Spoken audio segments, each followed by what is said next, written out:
Thank you very much, Your Excellency Julius Maada Bio, President of the Republic of Sierra Leone and Coordinator of the AU Committee of 10.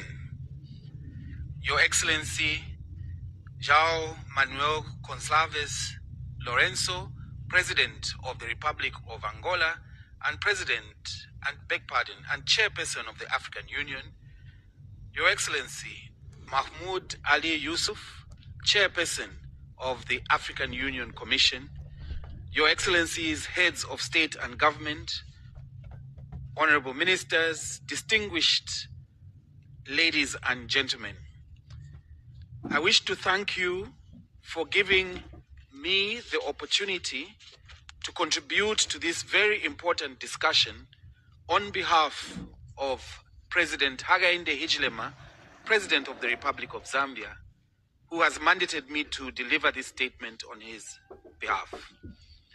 Allow me at the outset to join delegations that have spoken before me to thank the coordinator of the C-10 for convening this important engagement to commemorate two landmark milestones in the ongoing pursuit of equitable and effective reform of the United Nations Security Council, the Ezulini Consensus and the C-10 Declaration.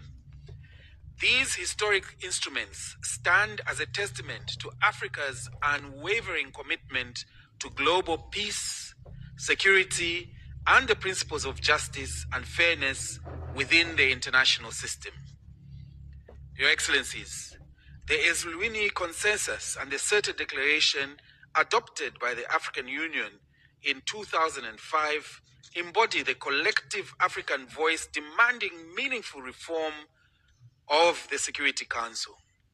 These instruments underscore the continent's firm stance on expanding both permanent and non-permanent membership to better reflect the geopolitical realities of the 21st century and to ensure Africa's rightful representation and influence in matters of international peace and security. The committee's tireless efforts to build consensus among all UN member states reflects Africa's dedication to constructive dialogue, inclusivity, and multilateralism.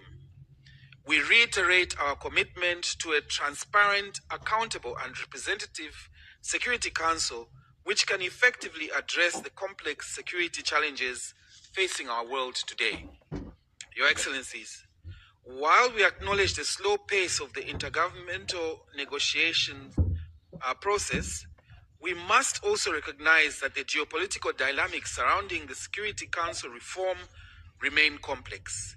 Yet we cannot afford to be complacent. The time has come for us to reinvigorate our strategy, particularly how we engage with our P5 counterparts and the other influential stakeholders.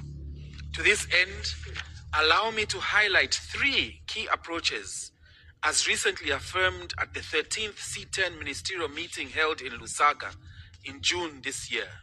1. Enhancing high-level political engagements. We must scale up direct dialogue at the highest political levels with our counterparts, the permanent members of the Security Council and other strategic actors. Our engagements should translate into tangible political support for the common African position. 2. Leveraging multilateral platforms. Africa must continue to use its collective influence in multilateral forums, including the African Union, the Non-Aligned Movement, and the G77 plus China, to build broad-based coalitions that support our call for a fairer and more representative council. 3. Strategic communication and diplomacy. It is imperative to recalibrate our diplomatic messaging.